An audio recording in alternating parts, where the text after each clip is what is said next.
It was November 9, 2025. The morning sky over the northeastern Philippines turned a deep shade of gray long before dawn.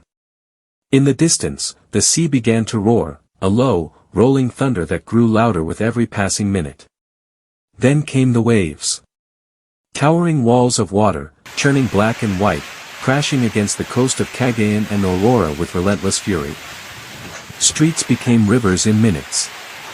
Entire homes vanished under the force of nature.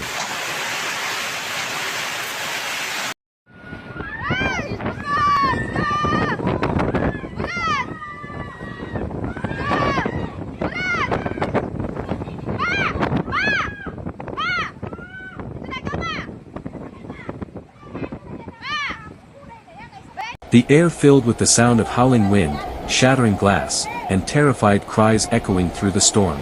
People ran for safety, some barefoot, clutching children and bags of what little they could save. Cars floated like toys, trees snapped like matchsticks. From above, the city looked like it was sinking. It was chaos, pure and unstoppable. This was the arrival of Typhoon Fung Wong, the storm the world would soon call one of the most violent of the decade. Oh my God! Oh my God!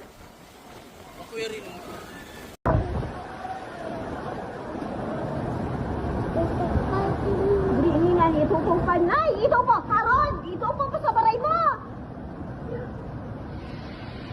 30 seconds of shocking footage captured what words could barely describe: power lines dancing like whips, roofs torn away, boats hurled inland, and the horizon disappearing behind walls of rain.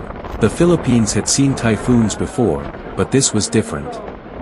And yet, just beneath that terror, another name stirred memories across the country: Typhoon Uwan.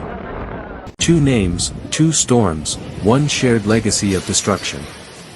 Many people asked, why two names? Why Fung Wong, and why Uwan?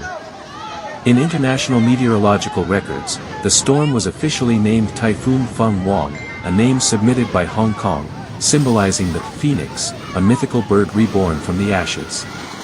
But locally, in the Philippines, the same storm carried a different name, Uwan.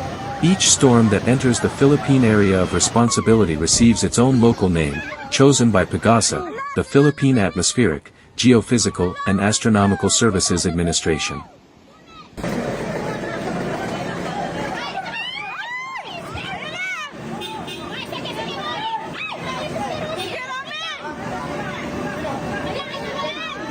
To Filipinos, Uwan simply means rain, a word that now carried the weight of fear. Typhoon Fung Wong, 2025, or Uwan as known locally, made its first landfall on November 9, near the town of Divalacan in Isabela Province, bringing winds that reached 185 km per hour, with gusts up to 230. Within hours, the typhoon swallowed villages along the eastern coast, pushing the Pacific Ocean inland. 2 days earlier, it had formed over the warm waters east of Luzon, feeding on record ocean temperatures, the same heat that scientists have warned is fueling stronger storms year after year. But the story of Fung Wong cannot be told without remembering the one that came just days before it, Typhoon Kijiji, known locally as Kalmaji, which had already claimed over 200 lives across central provinces. Just when the nation was still clearing debris, another monster was born over the Pacific.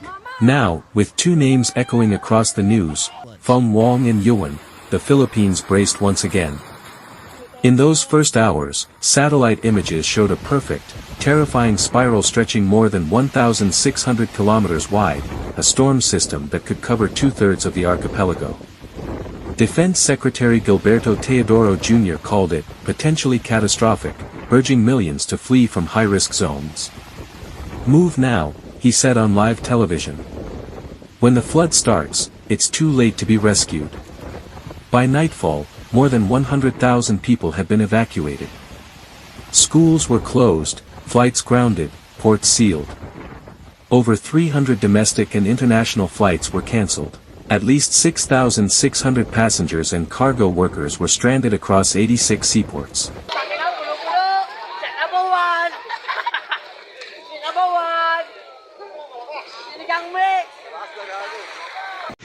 Still, the wind didn't wait. It began tearing through the coastal towns of Cagayan, Aurora, and Quezon. In every direction, power lines fell, lights went out, and silence gave way to the steady growl of destruction.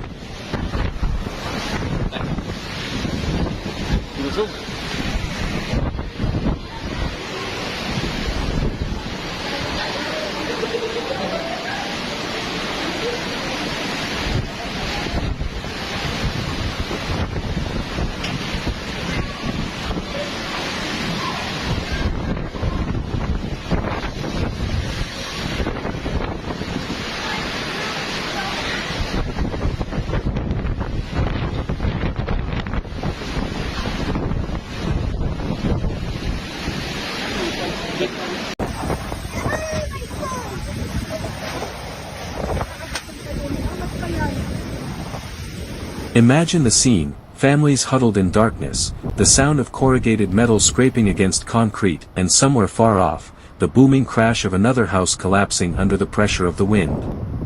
Emergency teams could do little but wait. Roads were cut off, communication towers snapped in half. Even the rescuers needed rescue. The president, Ferdinand Marcos Jr., declared a state of emergency as the full scale of the devastation unfolded. For many, it was déjà vu. Just 1 week earlier, Typhoon Uwan had washed away entire neighborhoods in Cebu and Leyte, drowning hundreds.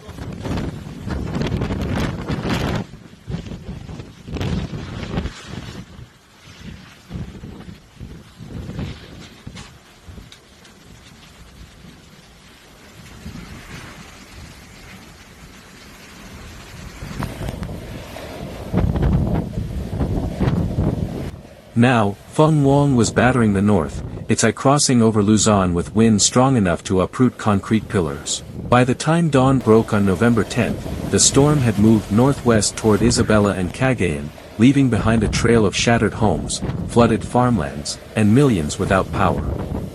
The wind had peeled the roofs from schools, churches, and hospitals. Helicopters from the Air Force flew above the wreckage, scanning for stranded survivors waving from rooftops. Bernardo Rafael Alejandro IV, from the Office of Civil Defense, said about 50,000 families were forced to leave their homes in high-risk zones. In provinces like Baikal, torrents of water mixed with volcanic mud from Mount Mayon, swallowing roads in thick sludge. In Aurora, rescuers went door to door urging people to flee before the river broke its banks. Many refused, and many paid the price when the floods came.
For 15 minutes, images of furious waves, submerged cities, and winds ripping through coconut plantations flash across the screen. Each one tells a piece of a much bigger story, a country caught between two storms, each one stronger than the last. Fung Wong brought not only wind but also more than 200 millimeters of rain, enough to submerge entire towns within hours. Government meteorologist Benison Esterija warned that climate change was making these storms more violent, more unpredictable. Warmer oceans, he said, are feeding the fury. Scientists confirmed it. Sea surface temperatures in the western Pacific had hit record highs, creating the perfect breeding ground for super typhoons. As the days passed, survivors emerged from what was left of their homes. In Catanduanes, an elderly woman stood in knee-deep water, holding a soaked family photo. "We lost everything again," she whispered. "First Calmeji, now Uwan." Her words carried the grief of thousands. In Manila, the capital, rain pounded relentlessly. The Pasig River swelled, threatening to overflow its banks. The city's financial center, Makati, went dark for hours. Even the hospitals, already overcrowded from the previous storm, were struggling to keep power running. Volunteers formed human chains to pass food and medicine across flooded streets. As images of destruction spread online, the international community began to react.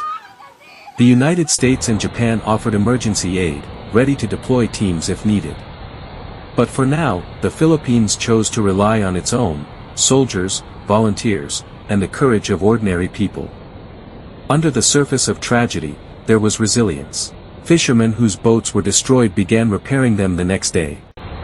Teenagers in Camarines Norte waded through waist-deep water to help carry supplies. In Aurora, rescuers found a baby alive, floating in a plastic container, a fragile symbol of hope. Still, the death toll climbed. Hundreds were injured, dozens missing. Economic losses were estimated in the billions. Crops were destroyed across central Luzon, rice fields turned into lakes.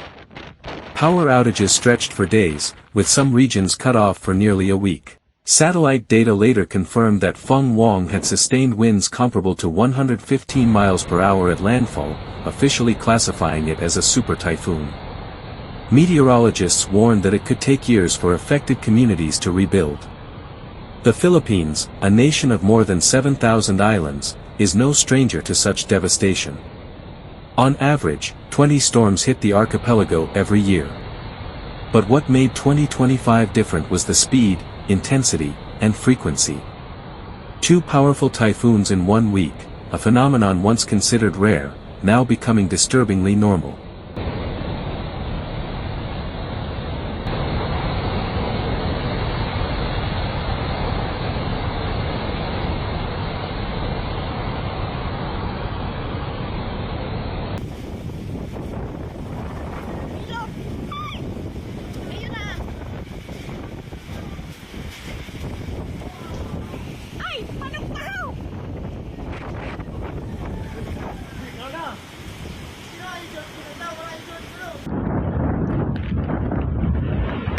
Experts linked it directly to the global climate crisis. Warmer air holds more moisture, they explained, leading to heavier rainfall. Rising sea levels amplify storm surges, flooding low-lying villages faster than ever before. The people paying the price are those with the least resources to rebuild. Footage rolls of children playing in muddy water amid shattered homes, of soldiers delivering rice sacks by boat, of families sleeping on the floors of crowded evacuation centers. This isn't just a story about weather, it's about survival, and the fragile balance between nature's power and human endurance. Days later, when the sun finally returned, the damage became painfully clear. From the air, the land looked torn open, roads split in half, fields drowned, bridges gone. In northern Isabela, the once lush farmlands were covered in sand and debris. Cows and goats stood stranded on tiny patches of dry ground. And yet, amid the destruction, people began to rebuild. Makeshift tents turned into homes. Community kitchens emerged from school halls. Churches opened their doors to anyone with nowhere to go. The government promised funds for recovery, but everyone knew it would take months, maybe years. International headlines called it a double tragedy for the Philippines. But to those living through it, it was simply life, another storm, another test. By the end of the week, Fung Wong had weakened over the South China Sea, heading toward Vietnam. The rain stopped, but the silence it left behind was heavier than the storm itself. People walked through the wreckage in disbelief, trying to make sense of what was left. And in every conversation, the same words returned: "We will rise again." The camera pans over a landscape still soaked in water, the horizon stained gold by the setting sun. A single flag waves weakly amid the ruins, the symbol of a nation that refuses to break. This is the story of Typhoon Fung Wong, or Uwan. a storm that began as a name on a weather chart and became a scar on the heart of a nation. It's a reminder that in an age of changing climate, nature's fury knows no borders, no mercy, and no pause. And yet, it's also a story of human strength, the kind that endures when everything else is gone. Because even as the winds fade and the waters retreat, the memory remains, the moment when the world stood still, and a small island nation faced the wrath of the sea once again.